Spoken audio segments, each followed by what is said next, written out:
sebuah ruang kelas perguruan tinggi, peran seorang dosen ASN tidak hanya sebagai pengajar, tetapi juga sebagai pelayan publik di bidang pendidikan. Dalam setiap interaksi, baik dengan mahasiswa maupun sesama dosen, nilai-nilai berakhlak diuji dan diwujudkan.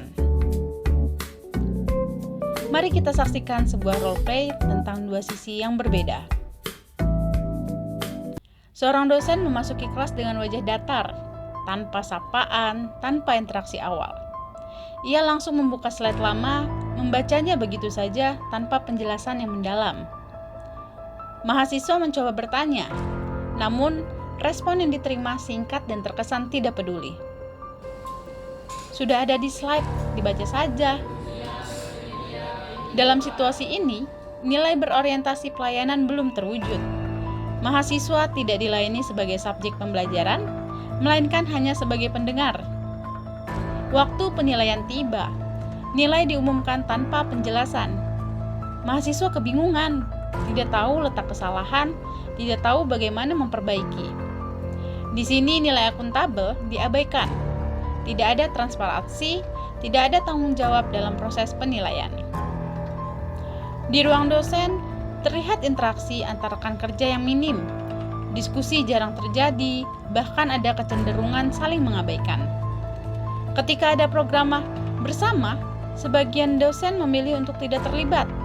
Komunikasi terputus, kolaborasi tidak terbangun. Nilai kolaboratif pun belum terimplementasi. Dalam proses pembelajaran, dosen tetap menggunakan metode lama. Tidak ada inovasi, tidak ada pemanfaatan teknologi. Saat mahasiswa mengusulkan penggunaan platform digital, responnya tidak perlu, cara lama sudah cukup. Ini menunjukkan kurangnya nilai adaptif dan kompeten. Di dalam kelas, perbedaan pendapat seringkali tidak dihargai. Mahasiswa yang memiliki pandangan berbeda justru dipatahkan tanpa ruang diskusi. Suasana menjadi tegang, tidak inklusif. Nilai harmonis pun terabaikan. Dan dalam hal kedisiplinan, dosen sering datang terlambat, bahkan terkadang membatalkan kelas tanpa pemberitahuan jelas. Nilai lawyer terhadap tugas dan tanggung jawab menjadi lemah. Inilah gambaran bad practice yang secara perlahan dapat menurunkan kualitas pembelajaran dan kepercayaan. Kini kita beralih pada situasi yang berbeda.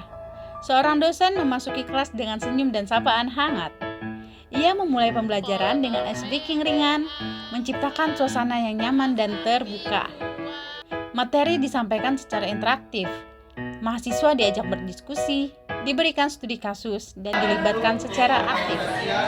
Ketika mahasiswa bertanya, dosen merespons dengan penuh perhatian. Pertanyaan yang bagus, mari kita bahas bersama. Inilah wujud nyata dari berorientasi pelayanan. Dalam proses penilaian, dosen memberikan rubrik yang jelas sejak awal. Setiap hasil tugas disertai dengan umpan balik yang membangun. Mahasiswa memahami kekuatan dan kelemahannya dan tahu bagaimana memperbaiki diri. Nilai akuntabel pun terwujud dengan baik. Dosen juga terus mengembangkan diri. Ia mengikuti pelatihan, membaca jurnal terbaru, dan menggunakan teknologi dalam pembelajaran. Platform digital digunakan untuk diskusi, kuis interaktif, hingga pengumpulan tugas. Nilai kompeten dan adaptif berjalan beriringan. Di dalam kelas, setiap pendapat dihargai, perbedaan menjadi bahan diskusi bukan sumber konflik. Mahasiswa merasa aman untuk berbicara, dan pembelajaran menjadi lebih hidup. Inilah implementasi nilai harmonis. Dalam hubungan antar dosen, terlihat kerjasama yang kuat. Mereka berdiskusi, berbagi pengalaman, bahkan berkolaborasi dalam penelitian dan pengabdian. Ketika ada program bersama, semua terlibat aktif. Komunikasi berjalan terbuka dan saling mendukung. Nilai kolaboratif menjadi kekuatan. Dan dalam kedisiplinan, dosen hadir tepat waktu, menjalankan tugas dengan penuh tanggung jawab, serta berkontribusi aktif dalam kegiatan institusi. Ini adalah wujud nyata dari nilai loyal. Dari dua adegan tersebut, kita dapat melihat bahwa implementasi nilai-nilai berakhlak bukan sekedar teori. Ia hidup dalam sikap, ia terlihat dalam tindakan, dan ia dirasakan dalam setiap interaksi. Sebagai dosen ASN, setiap pilihan perilaku akan memberikan dampak bagi mahasiswa, bagi rekan kerja, dan bagi institusi. Karena pada akhirnya, pelayanan pendidikan bukan hanya tentang menyampaikan ilmu, tetapi tentang membangun pengalaman belajar yang bermakna. Dan dari dosen yang menghidupi nilai-nilai berakhlak, akan lahir generasi yang tidak hanya cerdas, tetapi juga berkarakter.